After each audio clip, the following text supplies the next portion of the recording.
Ako po si Sister Ricky May Rosima. Sa araw na ito, gusto ko lang po magpatato at magbalik ng papurit pa sa salamat po sa favor and blessing po na ibinigay po sa akin ng Lord. Short background po, after grad po, nakapag-work po ako and natapos din yun noong January dahil contractual lang po yung work na yon. Nagpahinga ako, then nag-try po ako na mag-apply kung saan-saan hanggang sinubukan kong mag-apply sa call center. Sa kauna-unahang pagkakataon po na mag-apply ako sa industry na yon. Glory to God po dahil nakapasa po ako mula sa initial interview hanggang final interview hanggang ma-job offer po ako. Binigyan na po ako ng date kung kailan ako mag-start and nag-asikaso na rin po ako ng mga requirements ko. Pero sa hindi inaasahang pagkakataon, binalita po sa akin na yung account po na in-applyan ko po is na-cancel po siya. Pero binigyan po ako ng option na mabili ng ibang account.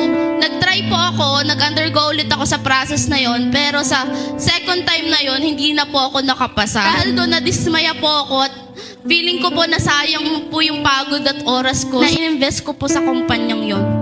Pero hindi po ako nawala ng hope. Nag-try pa rin po ako. Nag-apply po ako. Pero ganun pa rin po. Parang ang daming rejection po na natanggap ko po.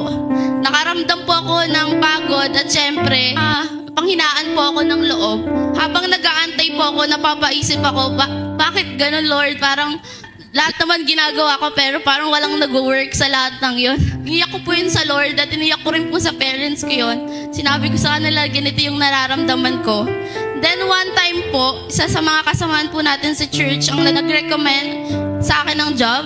So in-accept ko po yun at nag-undergo po ako ng interview ulit. And glory to God po, nakapasa po ako. At na-job offer po ako. Nung una, nag-aalangan po ako kung tatanggapin ko ito kasi parang ang laking kumpanyang to eh. Parang nakaka-pressure po. Interview po kasi ako ulit sa pangalawang pagkakataon sa company na yon, nakapasa pa rin po ako. So nalaman ko po na para po talaga po to sa akin. And bukod doon, nakita ko po na yung job na yon is isa yun sa mga panalangin ko po na sana maayos po yung schedule, Monday to Friday lang, 8 to 5 p.m, tapos malapit lang. Ganun po yung inaas ko sa Lord. And ayun naman po yung natanggap ko and glory to God po. Nag-start na po ako ng Monday as a sales support associate sa isang life insurance company dyan po sa Cubao. Nakakatuwa po dahil dati iniiyak ko lang po siya. Ngayon, I am living one of my prayers po. And sa lahat po to, one thing that I learned is that God's no is not rejection but His redirection. God allowed rejection po sa buhay ko at sa buhay nating lahat dahil hindi niya po maaring kalooban yon o may mas magandang plano po siya para sa bawat isa sa atin.